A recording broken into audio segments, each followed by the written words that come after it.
Hi, everybody. Thank you so much for tuning in. So to give you a visual description, I am an East Asian woman with, I think now it's like past my shoulders, black hair. I'm wearing glasses that are kind of gray in color, and I'm wearing a floral print dress, and I'm in front of a blurred background because nobody needs to see the mess in my house. My name is Angela, and I am the community engagement coordinator at Theatre Passe Muraille. But I'm not here in that capacity today. You know, as someone who identifies as a mad neurodivergent artist, grant writing has often been incredibly anxiety inducing for me. In fact, I am kind of afraid right now as I'm filming this video. And so, which is why I'm here, and I've brought with me like an expert on grant writing, the Associate Artistic Director of Theatre Passe Muraille, Indrit Kasapi, who will hopefully answer some anxiety-inducing questions, potentially calm me down. I'm actually kind of sweaty right now from the. I'm fanning you from here. Thank you. You're welcome. So, Indrit, do you want to give a visual description and say hi? Yes, I'm so happy to be here. My name is Indrit. I'm the Associate Artistic Director and apparently an expert on grants. I don't know that I'm the expert, but I know some stuff, and so I'm happy to share what I know. I am currently wearing a black shirt, and I have a black beard. I'm a white man. And I am currently wearing a hat that I bought in BC that's got like a blue sort of like mesh in the back there. And I also have a blurry background. But yeah, happy to be here.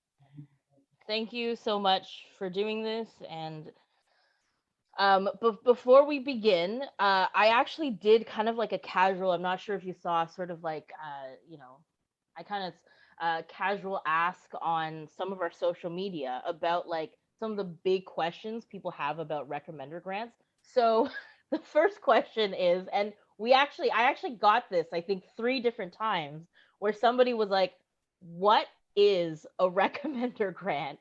And what is the difference between a recommender grant and, the general OAC project grant, or what people consider, somebody said it was like a normal grant, Right. So the basic difference is that what you would consider a normal grant or an OAC project grant or any of the other grants, those are administered by the Ontario Arts Council. You apply to them. They build their own systems in terms of the ways that they review those grants, and then they give results out of those. Usually it's peer assessments, like the community that they ask to come and sit and read the grants. They score them, and then, you find out if you scored high enough or not. Whereas the recommender grant, basically, it used to be a grant for playwrights specifically. And it was a way for young playwrights to basically get a little bit of seed money to start an idea or write a new draft of a play. Basically, it was just as simple as that. And I think then it evolved, and OAC started to engage other theater companies that are usually on operating as the recommenders for those grants, right? So instead of actually engaging a group of peers and doing all of the assessments themselves, OAC said, we have a chunk of money. We're going to give like XYZ to this company, XYZ to this. Like, they just basically spread the money within each company, and they let us know how much money we have to disperse. And then we do the whole recommendations ourselves. And so what that does is that it gives theater companies an opportunity to engage in seeding money for new creations. And you still apply through their systems. We review them. We decide who gets recommended. And then the relationship we build with our artist is based on that institution. And it's really meant to be, seed money, like money to just get you started on an idea or in a process you really want to like experiment on or work on. But I think the main difference is who assesses it, right? Well, that actually, what you just said actually brings us to the next question, which is, and this is also a big question that people have, is like, what kind of projects or like level of development does a recommender grant cover? Like, some people were like, can it just be for me to have time to write and not have to work? Does it cover like workshop or rehearsal costs? Like, can we rent spaces with that money? And, and like, how workshop, like what is the I think At maximum what amount level? that something can be workshopped to be covered under the recommender grant? Like, so the way I see it is there isn't really like a prescribed way in which I think you should be at a certain level. We certainly know that if you're at production place, this is not the right grant for you. It's not enough money to begin with, even with this. So like for sure not when you're at the production level. Anything that's a new idea. So it can be, I have an idea and there's nothing on page, that is, I actually feel like that's what this grant is really about. It's like really sort of just ideas. You were in the shower and you had this idea for a new play, and because that's where I have ideas usually when I take a shower, and then you go like, maybe I should write about this because I really want to write about that, and so that is definitely a recommender grant, I would say, because it allows a company or several companies to fund like the first draft of something that you might have going on. And then from that point on, anything that you're workshopping, if it's, let's say you wrote the first draft and you now need to like come together and workshop it for a week or something like that, that can also be a recommender grant. So it could be at any point in the development until we get to that place where you need to do like a workshop production or a production, because what I would say is that there are other streams of funding that you can have available. Like you can apply to the OAC for a workshop production. You can apply to the Toronto Arts Council for that. You can apply to the Canada Council for the Arts and get money. And typically those kinds of endeavors require a bit more money. Like you want to be in a space for a certain amount of time. You want to have designers on board, you want, all those things. So I think a good way to think about it is what is the budget that you're working with, right? Like if you're working with a budget that's about $20,000 to $30,000 to $50,000, you probably should apply to the other streams because the project is at a place where it requires that kind of support. If it's much smaller, let's say you wrote the first draft, but you want to like explore movement and maybe how like paint, is a part of this story that you're trying to tell, and you don't really know how it's going to land. This is exactly what the recommenders grants are. It's like, I need time in the space. I'm going to bring Angela and I'm going to bring a painter, and we're going to move to paint while the words are happening. And we're going to see where that lands us at the end of this. Here's the script. Here's my collaborators. Give me some money. Great. That's a good recommender grant, because all you need to do is pay those 3 artists and then some time in the space, right? So that's within the budget of what this could be. So like, I think the big question that people also have is like, can it be a public reading? Like, can it be like I guess what is sort of a workshop presentation or a workshop production? I guess something to clarify there is that if the intention is to do something public, like if you are wanting to present something, like let's say there's a festival of something, and they're doing, like typically that's not where recommended grants are, we're not funding a presentation. We are funding something that's in development, an idea, something that you want to explore. If you want to bring some people in to see it, of course, like we're developing theater that's in a relationship with an audience. So you need an audience at some point, that totally makes sense. But if the sole purpose is for the presentation, right, then I think it might not read as well in grant applications, right? Like, because I can't speak for all institutions, certainly, but at TPM, we're really looking for ideas that require time and space and collaborators to come together and explore, right? So it can be, I'm writing a play because that requires time and space. I'm going to sit in my space, or I'm going to take that $1,000 and go to this retreat, and I'm going to write there for a week, right? Like that's time and space. That's what we want the money to go towards, versus I'm in part of this festival and I need to present as part of that festival and all that kind of stuff. Then you go into like a bit of gray zone there, I would say, a little bit. Yeah, focus on what you're developing, what the idea is, what you want to be exploring, and don't focus it on the presentation, because you don't want the institutions to think that you've already got something ready to go, and now you're just asking for some money to develop it, but you've already developed it, really, Yeah. You know what I mean? Yeah. Sort of related to that, and this is also a big one, is, so to clarify for everybody, it's funded by the Ontario Arts Council.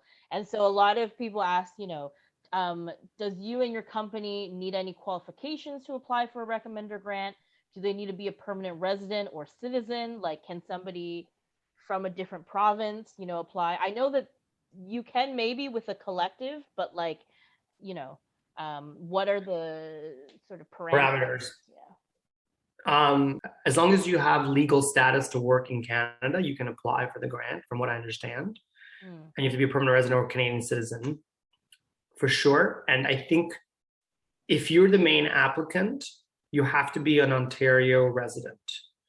And what that means is that your residence is Ontario. It doesn't mean that you've been living there necessarily. Like, people travel a lot, especially it's a pandemic. So they might be spending like a couple months in Alberta or in BC, or sometimes they spend a couple months in Europe. That doesn't mean that now your residence has changed. It just means you spent some time there. Your residence is still Ontario. That's all that matters. And if you are an artist who's out of town or out of province, I say get to know some Ontario artists. If you want to work with them, collaborate with them, because that's totally allowed. The main applicant has to be Ontario based. The other collaborators can be all over the world. It doesn't matter. Yeah. Because I know that, like, in terms of mailing and stuff, the mailing address too are preferred to be. Yeah, exactly. Your mailing address is to be Ontario. And it is, the Ontario Arts Council is there to serve the Ontario-based artist. If you're an artist who's out of province who wants to have access to this, I think this is a great opportunity to get to know some Ontario artists. And I would say, try to get to know Ontario artists that are not Toronto-based, like get out there and see. There's so many amazing artists outside of Toronto in other cities and towns. So I would say, find ways to connect with them. And if you don't know where to start, a good way also is to just reach out to Ontario Arts Council and say, hey, I don't know any Ontario artists in this particular discipline. Can you give me a list of like 20 that you love, or that have been funded by you, or whatever, and I think, or even just ask around. I'm sure people are happy to share names. And I think what a great way to start a collaboration, right? That's true. So some of the more specific questions is, somebody is like, asked, I feel like since I'm an artist who works as an arts admin for another company, other companies might not think I need the support as much as other, artists who are not like linked to a company. Will this affect the jury's decision? Does people's reputations or connections to the jurors affect a jury's decision? And what are the chances of getting a grant that goes into the decision-making process? Like, I love how they word this, which is like, are people just looking for excuses to cut you because there's so little funding and so many applications? So we're getting to the real stuff now. We're getting to the real concerns. I mean, let's get to it. I think that's a good question. I think I appreciate it. It's pretty honest. It's like, come on, let's talk about this, Okay, I'm gonna give two answers, I think, to this. The first answer is no. Like, that's the answer. I think that it is an accountability thing. I think especially at TPM, I can't speak for every institution. I've sat on a lot of juries. One of the biggest things you have to answer is if you have any conflicts of interests, right? Like, if you're related to somebody, or if you have a close relationship with someone, that would be a conflict of interest. And so those are the same principles apply when we're reviewing applications here, where we know that if somebody, let's say, is on the jury, but also their name is one of the collaborators, that makes them, they cannot be reading that application and be in the room when we're talking about that application, right? So they have to excuse themselves. So no is the answer. But here's the second part of that question.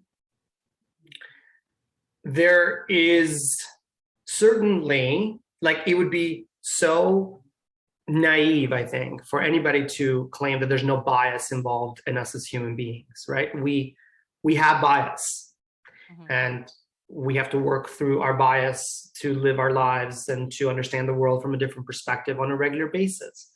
And so when I sit on juries, I have to acknowledge my bias on things. When I read an application about work that I don't necessarily enjoy, it's like, that's bias, like, that's my aesthetic. I don't like that kind of work, let's just say. We all have that.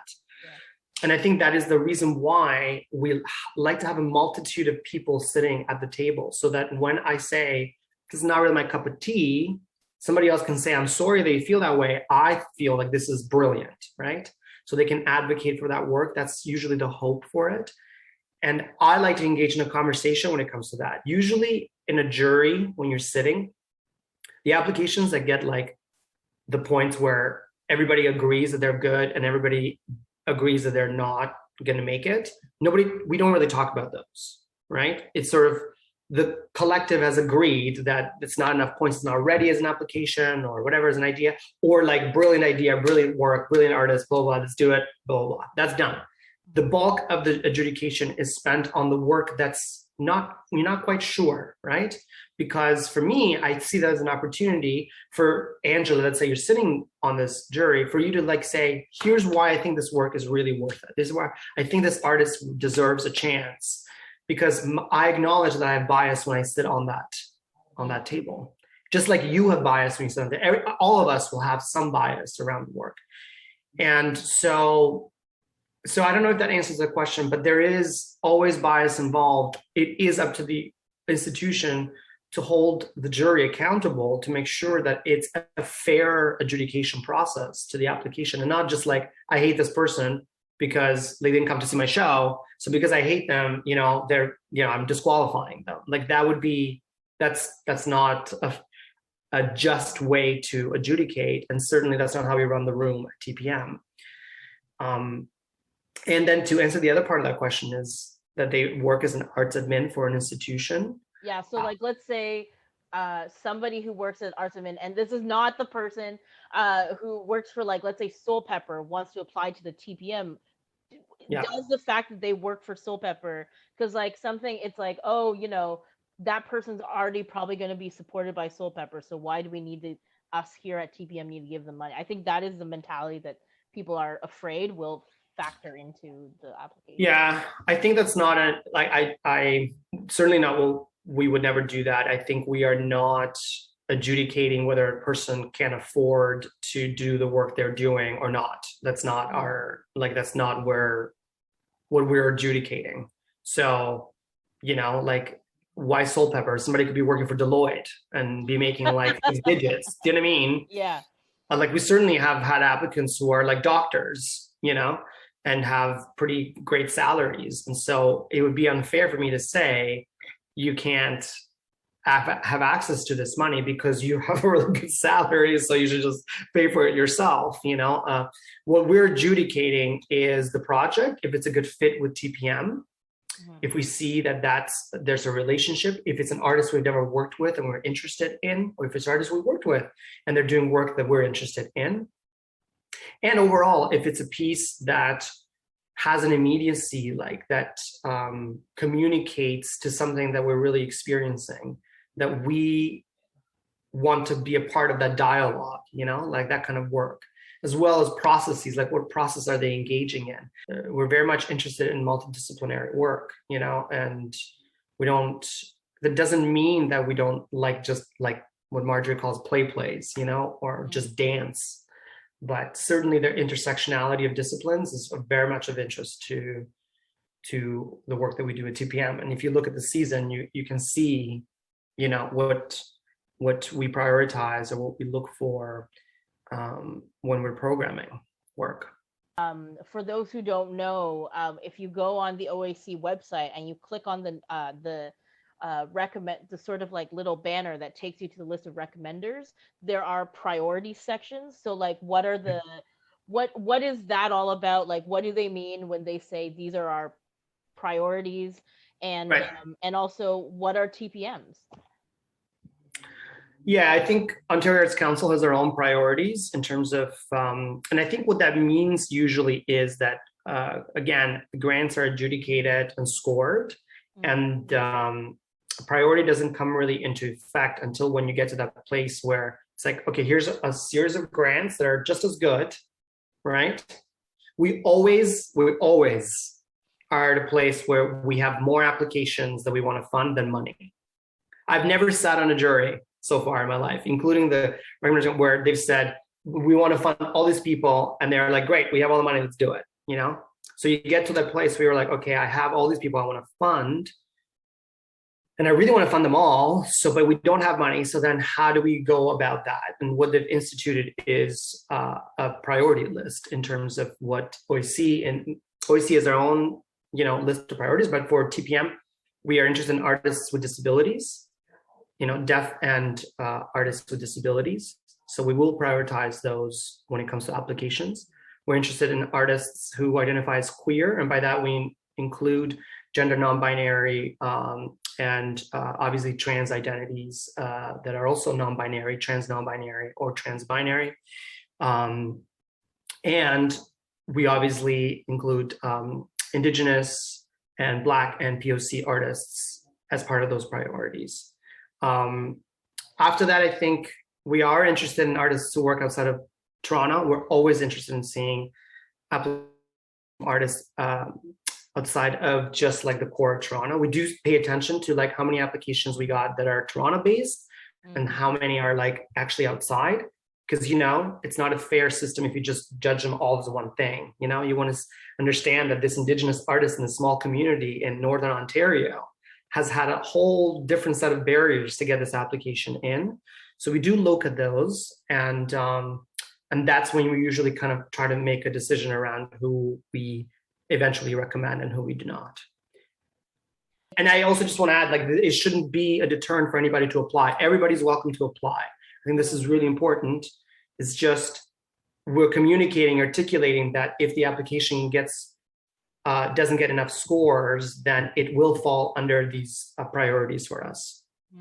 So, since we're on that kind of topic, what would you say was like a well-written application or like a well-described vision? Like, what do you think TPM is looking for thematically, or like how do you want someone like, a grant to shape an idea that like you or Marjorie or somebody will look at and be like, yes, this is an automatic yes for me? I think so. To me, a strong application always is when it's rooted in truth and it's rooted in an investigation of a question or something that is really important to the artist and the community at large around them, right? I always say, and I think Marjorie says the same thing, do not write grants thinking that this is something that TPM would fund, like write something or write a grant or work on a project that you want to work on because there's something that you have to say as an artist. There's something that's really important for you to articulate.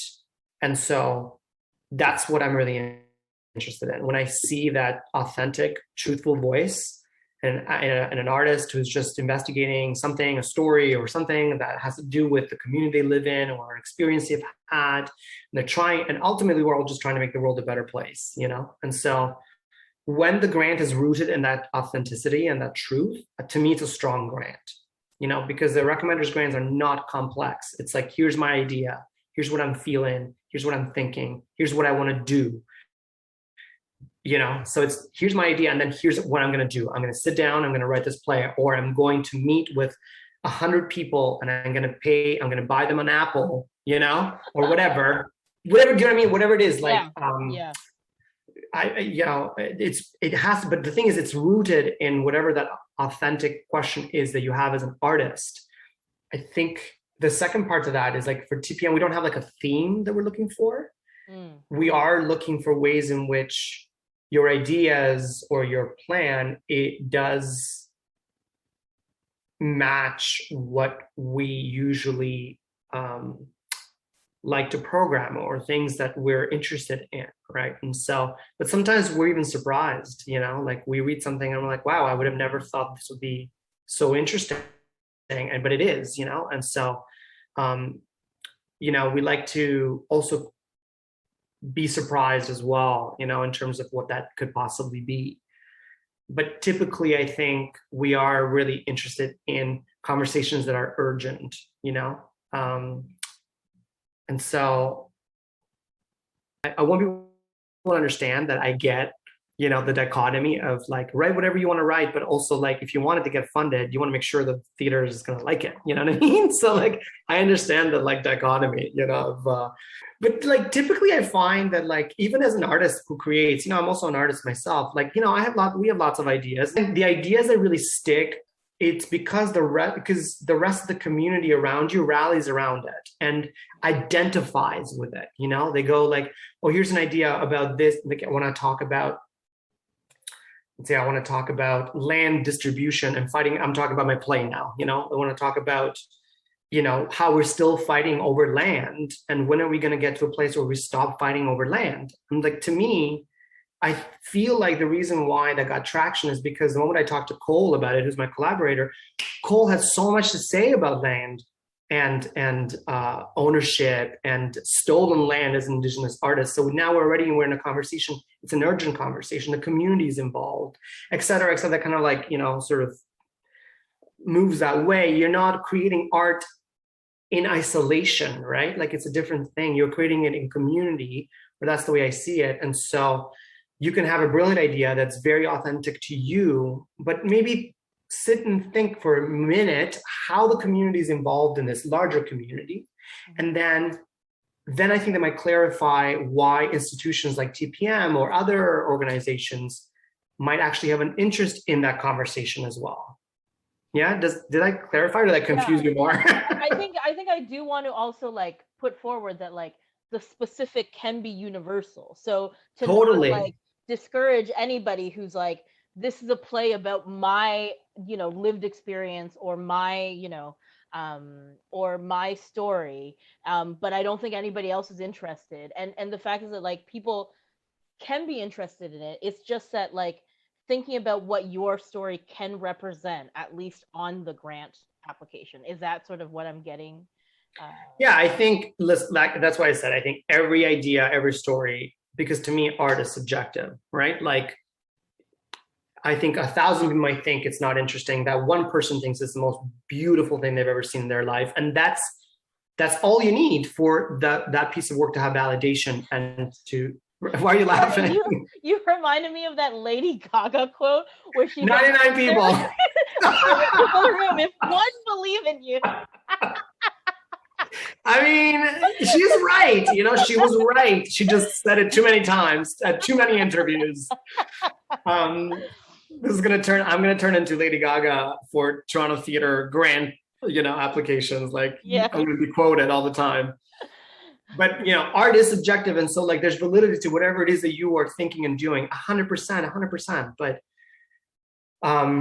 I think, this is a good conversation, actually, because, who gets funded? Why do you get funded? Why do you get programmed? Why does a theater company, like, ask you to be in residence? I think what I've noticed from my perspective is that the work and the central question that is at the heart of it is something that a lot of people can rally behind. And so your personal story could have specificity, but it might help to think about how this story relates to the sort of the larger community a little bit, right? Like, if it's a story, let's say, for example, like, I'm going to write a story about being an Albanian who's just moved here, and I traveled illegally through Europe to come here, right? When I first wrote that play, I had not seen any of those plays ever, out there, because I wasn't exposed to them, right? Or the illegal immigration is not strictly an Albanian experience, like it's happened, and then what does illegal mean, right? Like let's unearth that, who defines what's legal and illegal. Ultimately, if I'm writing a play about being Albanian, but there's like 200 plays about being Albanian that TPM just did, maybe the story is important, absolutely 100%, but what else do you want to say, right? Like what else do you want to add? Because it's not necessarily about an Albanian story, it's about what else do you want to add to the conversation that the other projects and plays and artists that have been working on this have not said yet, or you want to contradict them, like you want to say, absolutely, this is so wrong that you did that, Over the ink. So I recently did, I wrote a play as a part of the Cahoots Theater's Hot House playwriting unit, and that was the question that caused me the most anxiety as an artist. Like, what am I bringing? And it turned out to be sort of like what the play in itself actually questions. What is a worthwhile story to tell in the theater industry, and and is it can something just be important to me but still resonate with other people?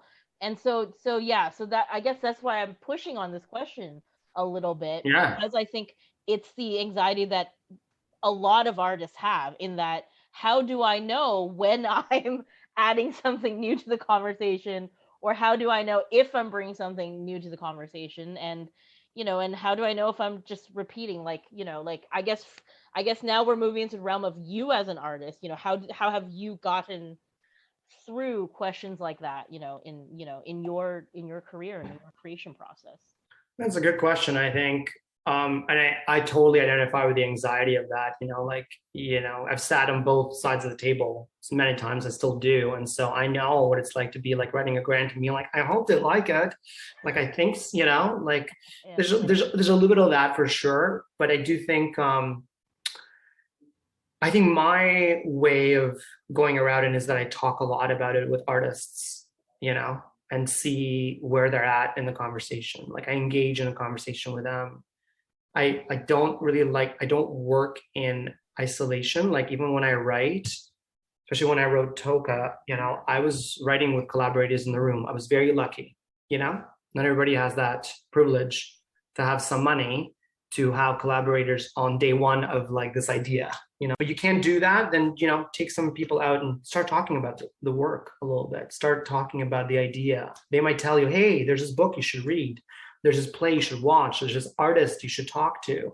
I think you have to engage with the community a little bit. I know you, Angela, right? And so I know how involved you are. And I know that when there's something that you want to say or have to say, it's based on your experiences of having been to see shows, plays, experiences, and then something has come up for you as an artist that you have to say. And it's in the form of a story, like if here's a story, this is what I want to talk about, right? And so that urgency, again, it comes back to that authenticity and urgency of something. What is it that you want to say now, right? And it's not like, often sometimes people are driven by, I want to be in a play, right? I want to do a David Mamet play. Totally legit, do it. You know what I mean? Like I see, there's been so many plays that I've gone to see that are just like actors who just wanted to act and they wanted to be in David Mamet play, or they wanted to play Romeo. So they were like, screw the institutions, I'm just going to play Romeo and I'm going to do it my way. Totally legit. But I think when it comes to grants and when it comes to working in a relationship with institutions, often we're not driven by the desire to fund projects that have those kinds of intentions. We are driven by thematically, what is it that you want to say? Is it clear to you? And is it clear? Because if it's clear to you, it'll be clear to us. A grant that's not clear, if it's not clear to you, I always say, it's not going to be clear to anybody else. And you can read it. When you read the grant, you're like, this is all over the place. There's this question, there's that question, there's this, and then there's this whole other thing that they want to do. And it's like all over the place. So maybe they're not arrived at a place where they can articulate their idea clearly. And that's fair. They're not quite there yet, you know? But yeah, if the clearer the idea is to you, the clearer it will be on the paper and people will respond to it 100%. So don't write for TPM. Like Don't TPM write for loves TPM. this type of stuff. So I'm just gonna. No, yeah. And like, you know, for And you can TPM, tell, I'm saying. what's that? Also assuming that as someone with like so much experience like on juries and writing grants, that like you would be able to tell if somebody wrote something I for made it up. the Yeah. Because the thing is, just always remember that the people that are reading your grants are also artists who at some point made up shit to put in a grant to get some money. You know what I mean? Like, it's not like people on the other end of it are just, do you know what I mean? It's like teachers will say to you, like, I cheated as well, so I know how to cheat. You know what I mean? Like, don't, you can't fool me. So it's not about fooling. It's more like people, we all have that experience, and we know when we have an idea of something, but we don't really know what it is, you know, like, and we don't really know how to talk about it. And we're just trying to put this grant because we just want some money, we want some whatever reason we have. And so it reads on the paper and it's so clear when you're reading them, when you go, this person knows exactly what they want to do, exactly what they want to say, and exactly how they're going to go about doing it. Even if it is, I don't know how I'm going to get to this part, but I'm going to work with this person to get to this. You know what I mean? Like, even because I don't want people to have the anxiety of feeling like they have to know everything about their project before they apply for a grant. That's not what I'm trying to say. What I'm trying to say is like, have a clarity around what you want to say.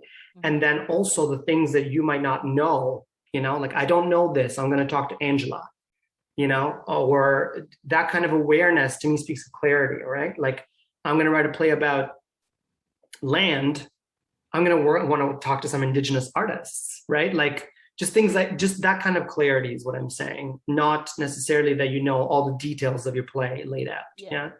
But like, at least you have an idea of like, what is the question you want to investigate, you know? Yes. And how do you want to investigate that question? Yes. That's actually really helpful. Oh, good. Good. Sometimes I feel like I'm just talking and confusing people more. No. That's actually, I think those are very important questions that people need to keep in mind. Yeah. But just talking about like going back, you know, something that I felt from a lot of people, that there's some people with like very specific to their grant questions, and then I think there's just a general anxiety of like who you are as like a grant applicant. So like one of the questions we got is like, you know, what if you work on the technical side? Like, will people care about your application if you usually work as a stagehand or a technician or a designer, and you know, you don't always feel like you're considered like an artist in the way that you should, you know? Designers, stagehands, they're all artists. They're all involved in the creation of making art. But you know, have you gotten applications from, you know, designers and technicians and things like that? We have for sure. And like, we've certainly gotten a lot of applications from people that are writing their first play. You know, they've never written it before, but they've always wanted to write, and this seems like the story they want to write, you know? I think that's very legit. There's absolutely 100%. It doesn't matter what you're doing. Like, it does not matter. It doesn't matter if you're not involved in the arts at all. It doesn't matter if you work as an arts admin somewhere. We have one application actually with last year, I remember now, Lucy's work, you know, who she's working for Factory, I think, as an arts admin. But her work, I think her piece is called Transfers. Yeah, so her work really fit like there was clarity around what she wanted to say. I'm taking this as an example of like a successful application from somebody who works as an arts administrator, but also identifies as an artist and has their own arts practice, right? Like, but even if you don't have an arts practice, or you don't even know what the hell that means, you know, it's like arts practice. It feels like so, and that doesn't matter to us. It's not a factor at all. It's just an interesting thing. Like, oh, look at this, I don't know, like electrical engineer who now wants to write this play about electricity or whatever, you know, like that would be super interesting, right?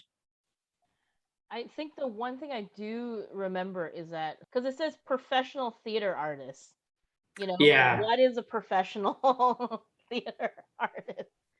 Good question. Well, I think unfortunately TPM doesn't have any control over that. That is defined by Ontario Arts Council. I mean, to create an account on NOVA for the Ontario Arts Council, you have to go through that process of sending your resume or talking to the officers there. So it is a process that involves usually Ontario Arts Council and not us. However, if you are somebody who wants to apply and the Ontario Arts Council is giving you a hard time because they don't think that you're a professional artist and you should apply for this grant, shoot us an email. Let us know what your situation is and see. And I think even if we're not able to do anything for this round of applications, it is good for us as an institution to know who are the artists out there who are trying to get an application in, but they cannot because they're being not allowed by the. If there are artists that have experienced that barrier, we want to know about that so that we can advocate for you possibly in the future if we also think that you as an artist should be able to apply for this, And I know that Ontario, in my conversations with Ontario Arts Council, the number one response they have as well is, can you get this person to call me? So I think you also, as as an artist and applicant, can call the Ontario Arts Council and be like, this is my situation. Like, how do we make this work? Totally. And from my experience, the staff that works at Ontario Arts Council is pretty open to receiving that kind of information and feedback. And so they are a busy institution, so it take time. But my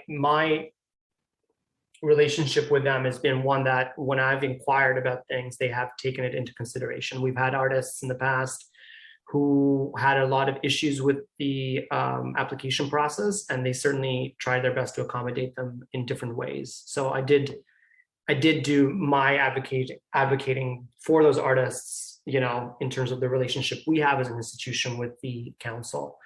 But this is not to say that maybe there hasn't been other artists who didn't have that kind of access or their kind of response from the council, right? Yeah, so.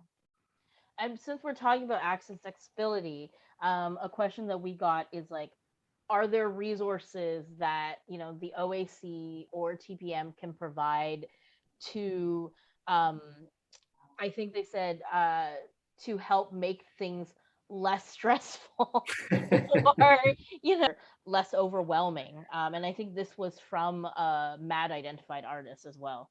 So it's something that I also relate to as I'm sitting here sweating. I have totally. But as a disabled artist, I think you have access to resources. I think there's a deaf and disability, office that you can contact for it. And I think there's also the Deaf and Disability Arts Projects, office. And I think you can also, there's a fund I heard that you can access, if you need support, writing the grant and things like that. That's right. If you need to hire somebody else to write it for you, you can access those kinds of funds. As well as at TPM, you can call and talk to somebody named Angela's son. And then we will find ways in which we can support also your application process. Certainly what we're doing right now is part of that. I think we want people to have as much access to ways in which they can submit to this grant and access to us as an institution, right? If you have questions, don't hesitate to call anybody, including Angela or me or Marjorie. I think accessibility we want it to be a part of our DNA as an organization. And so what that means is that any questions you might have, we want to be available for you to ask them, and we will take them into serious consideration and give you an answer as soon as we can and see what are the ways in which we can support you, even if it is sometimes connecting you to the department at the Ontario Arts Council directly so that they can, answer the question you might have if it has something to do with something that we can't control, right? And I do want to clarify that so I've called the Ontario Arts Council a few days ago, and they also told me that like if you need the application in a different format, or if you need, sort of, I think, a recording, an audio recording of it, that's something Yeah. that their office is open to providing. You just have to sort of contact their officer, Yeah. in Deaf and Disability Arts, and we'll include that contact information somewhere in this. Down below in here. Yes. So yeah, we'll include that information, but those are those kind types of accommodations are like available to you. Yes. And you just do need to have to like reach out to us or reach out to the Ontario Arts Council, and we'll be able to help you out with those things. This is a really, really great question, and I really want to get to this one, which is why I'm jumping to this one. But um, somebody said, I've applied to multiple times to grants before, but I have been rejected, and it's really disheartening. I Mm-hmm. don't know if I want to put myself out there again. Number one, should I apply again? And number two, and this is sort of a question from me, just because you hear all sorts of rumors for people. Some people are like, oh, I got my grant the first time I applied. Other people are like, oh, it took me 3 years to get my first grant. You know, does the amount of times people apply for grants matter to their application? Are you more likely to consider someone if you notice they've applied for 3 years and they've gotten no money? Um, is it possible for you as an artist to get a grant the first time round? And if there's any advice you give to people who are just feeling kind of down about not receiving that support so far in their career. Yeah.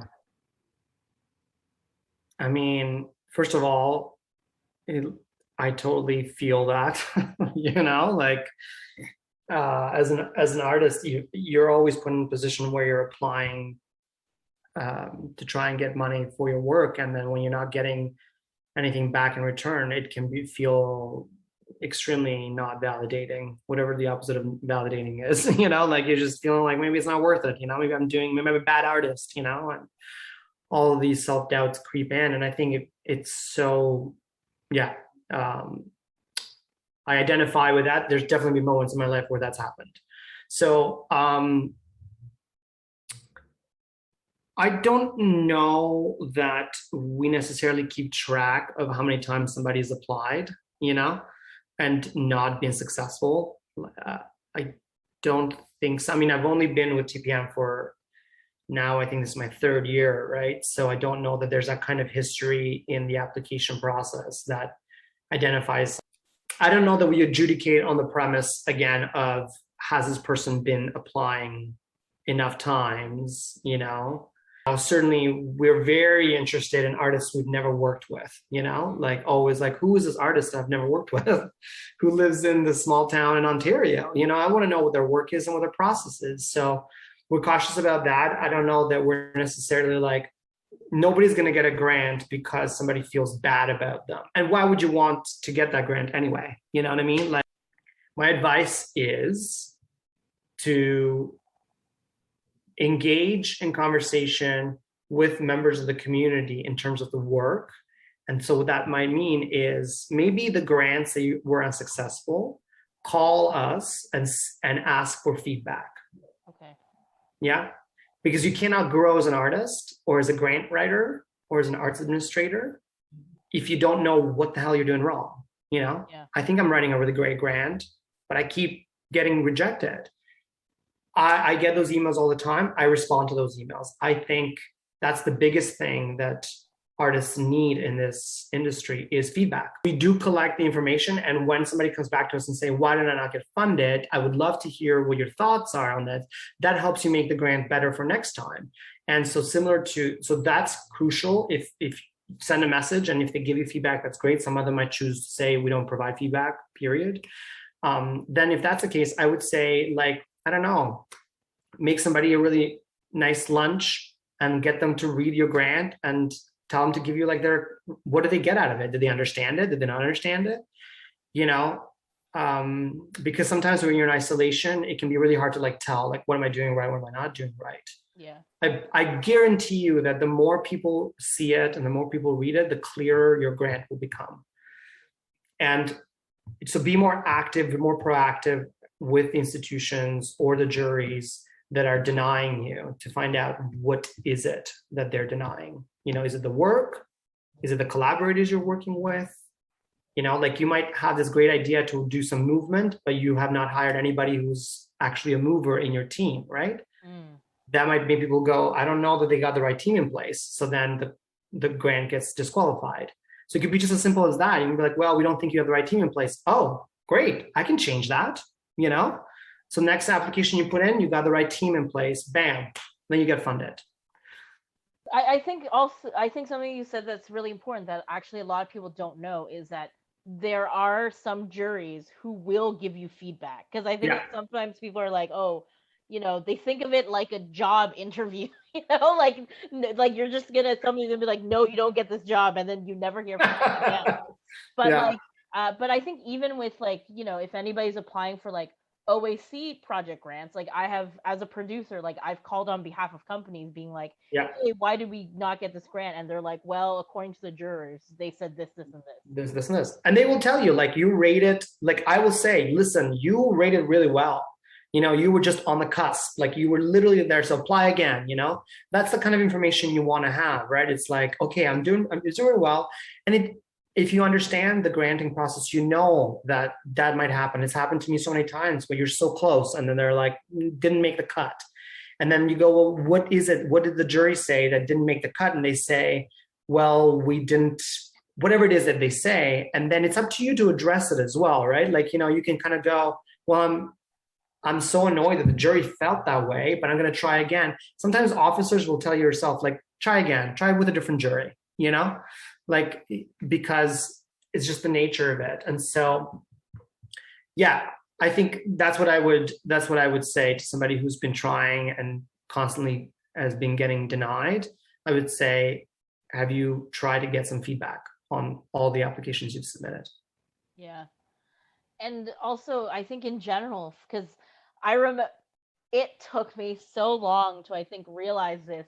So something I'm very open about is that, you know, one of my neurodivergencies is that I have social anxiety. And something that took me a long time as an artist to learn is that people are pretty, you know, you I think started off in your career putting some folks on a pedestal and thinking of them as like not untouchable, but like just somebody who would not deign to like speak with you or talk with you Mm-hmm. about your work. But and you know, and maybe there are some folks in the industry who are like that, you know, whatever. But there also are a lot of folks in the industry who are the opposite of that. Who's like, please do call me. Who do answer your emails. Like if you invite them to shows, they will send you a nice email saying, "Oh, I can be there," or "I can't be there because of whatever." And so that's just the other thing, you know, I wanted to sort of put out there, that I understand that there's also a lot of anxiety in reaching out. Mm. And that's something that, you know, TPM is working on. Like it's, for example, with like the Ask Marjorie days, where it's a day like literally set aside and time set aside for people to speak with Meet Marjorie. meet Marjorie, right? To speak with our We like the alliteration of Eminem. It used to be Pitch Andy, and then they changed it to Meet Marjorie. which you've got the nice alliteration. But Yeah. also there are like other, I think, team members and administrators. Like if you're afraid of like emailing the artistic director or the associate artistic director, you can always email somebody like me who's like community engagement, or maybe email someone who's in education outreach and say, can you direct me to someone who'd want to speak with me about that? So, Yeah. you know, And if they don't get back to you, I think that says a lot about that institution. It says a lot about whether or not that's an institution you want to work with, right? Just think about the ways in which they engage with you. I always think about it's like going on a date, you know?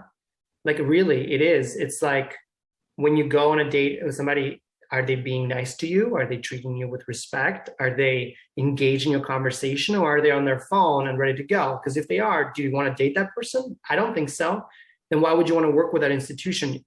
I understand why you might want to work with an institution because they hold a lot of power, right, to make you a well-known established artist. I get it. But if they're treating you like you're not an artist that's worth their time, I have no interest, like it doesn't matter if you are the biggest producer in Canada or in like United States of America. If you don't have time to listen to me as an artist, we're going to have a really shitty relationship together, Yeah. That's such a So, great pep talk. yeah. Because like, I think I have to acknowledge my privilege as someone who like also works for TBM, so I Right. have that behind the scenes comfort now.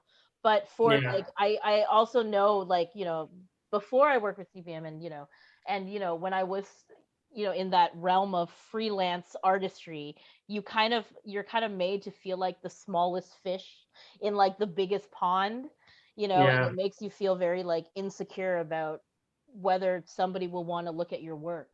Yeah. Yeah. But there are people out there who still remember what that's like and will do their best to like, break Yeah. that barrier, with you. Absolutely. Absolutely. 100%. And I would say, to add to what you said, which is so beautiful, because I had the same epiphany at some point in my life in terms of artists feeling very like humbled that you've approached them sometimes. I was like, wow, like, um, I think most people in this industry that we work in the theater industry, live performance industry, are very happy to hear from especially emerging artists or artists they've never heard from. There's still those people and artists who feel like, I don't want to be talked to, that's fine. We all know who they are and we don't talk to them, But So I think much. everybody else is like, my experience is most artists are just so like, even if you think of like established big names, I remember I was just a young artist and I really wanted to do a monologue from Rosa Laborde's play. And I had seen it at Tarragon and I just was like, I just really wanted to do it. And so I mentioned it to one of the actors who was in one of her plays.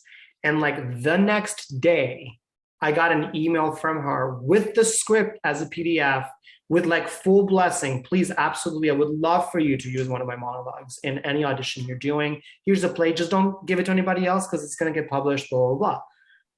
I thought it was like, it makes me cry just thinking about it because it was a pivotal moment for me as an artist to understand that they're just artists, we're all just artists. And any opportunity to support and help, I think most artists will respond with a lot of humility um, and desire to support. But there's going to be those artists that are not going to have that response. And again, like I said, like, Yeah. my answer to that. I'm like, I don't, okay, fine. I'm all over with you. And those Yeah, issues are also, I want to recognize, compounded if you are a part of a marginalized community, 100%. um, and to what I say to that is that there's actually also a lot of fantastic, artistic leaders and administrators who are part of marginalized communities themselves that are there for you, and I think, looking at my resume, the majority of artists I've worked with are Black or Asian or Indigenous, and so you kind of, there is a community out there, and it might take a while, but there's definitely going to be at least that one person in a room of 100 people or something We're who back will, to Lady Gaga. yes, who will back you, and who will, you know who will back you, and who will champion your work. You just have to find it, and I know the process of finding it is a very like nerve-wracking and anxiety-inducing Oh, man. experience, and to be aware of that. But yeah, I do want to encourage people to reach out and to not feel like they're imposing on anybody's time, because literally we would all have nothing to do if artists did not call us and was like, hey, I need to help with this, or I need I want to get this show off the ground. So yeah. And also, like, when I did my first internship with Marjorie at Cahoots Theater at the time, I was the same thing, that I would never email, like just cold email an artistic director, and just be like, hey, read my play, basically, like, or come to my show, like, hey, I just want to say, this is my name, come to see my show, please. I would love for you to come see my show. I would never do that. And Marjorie said to me, but when I was at Cahoots my internship, she was getting these emails like, hey, would you come through? And I was just like, wow, that's so amazing that they like did that, because I would have never thought to do it, and her response was like, it's my job to reply to these emails. I get paid taxpayers' money to sit in this chair and connect with artists. That's what my job is, and that really changed things. Not every artistic director feels the same way, I should say, but a lot of artistic directors do take their job in that with that kind of responsibility that they have as leaders of an organization, that it is their job to respond to these emails of inquiry for artists who want them to come see their work. And so, yeah. Oh, sorry. I just wanted to say, like, and even more so if you are an artistic leader of color, or you are a part of the queer community, or you're a part of the disabled community, because like we know what it's like. Yeah, 100%. We know what you have to go through. And so I think people in those communities know very deeply the responsibility they have. At least most people, I don't want to generalize, but most people know very deeply the responsibility that we have now that we're in this position to give that care to the rest of our community. Certainly, exactly. I agree with you 100%. And I just wanted to add that certainly that's where TPM stands, and that's how we see it. So, yeah, I agree with you. I agree with you 100% on that, Angela. Yeah. That's my experience with the artistic leaders that I've dealt with. But also thank you so much for talking about your personal experiences as well, because I know that, like, once I think you become seen as somewhat of a leader, I think people forget that, there was a moment where, Indrit had felt this anxiety over this or that. Totally, yeah. Or Indrit got denied grants like all the time. Yeah. I want to share a really funny anecdote, actually. When we had gotten a couple of grants. I started Lemon Tree Creations with Cole and Jonathan, and we had gotten a couple of grants, and we were feeling really confident. We got this. We can get grants now. And I think we were getting like small grants, like $5,000, something like that, just to do. But for us, it was huge. Like $5,000. It was so much money. We were producing shows with like zero budget. So. Eventually, there was a deadline for a grant. And so I said to Cole, I was like, we should submit a grant, because we got in this habit of like getting a little bit of money, And Cole's like, yeah, I guess so. Well, for what? And I said, well, we'll come up with like a project or something. And I was doing basically exactly what I'm telling people not to do, And I came up with this cabaret. We're going to do this cabaret. It was going to be all like queer and stuff. And just like insert keywords in places to think that, that's going to be a grant's going to read well or whatever. And needless to say, we submitted it and we didn't get the money, but we asked for feedback. And the feedback was, it was very unclear what you wanted to do. And I think it was, again, that moment of kind of going, of course, it was unclear. We had no idea what we wanted to do. We just wanted to get some money and put in this grant. And so we kind of came up with this whole concept around a cabaret that made no sense why we were going to do a cabaret. Yeah, just a small little, I was reminded of that as we were talking about grants, of being in a position where I spent hours writing the grant on something that we didn't even want to do artistically. We were not invested artistically. So. Also, I do have to say, theater companies write grants too. Totally. People don't realize, like, that's how people get their operational funding or funding for projects, is that like literally, Marjorie and Regine and you and and the entire, and Jen and the entire team like sit down and like write grants. Yeah. Yeah. So we definitely understand how you feel. Yes. Yes.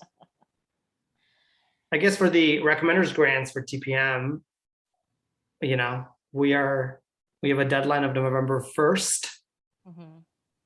And what else? I think the deadline is at 1 p.m. Well, We can do something fun like, Angela, what's the deadline for the recommenders grants? At we're dancing as if there's music, but there's, you know, we'll put music to this later. Angela, what's the deadline for the recommenders grants at Theater Pass Marai? November 1st, I believe. Woo! Yes.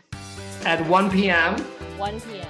Yeah, so coming up very soon. We cannot wait to read the applications and to get to know artists and to get to know some works they're working on, some ideas they might have, processes. It's honestly the best part of our jobs, I think, is getting to know artists and getting to know works that are coming up. Yeah.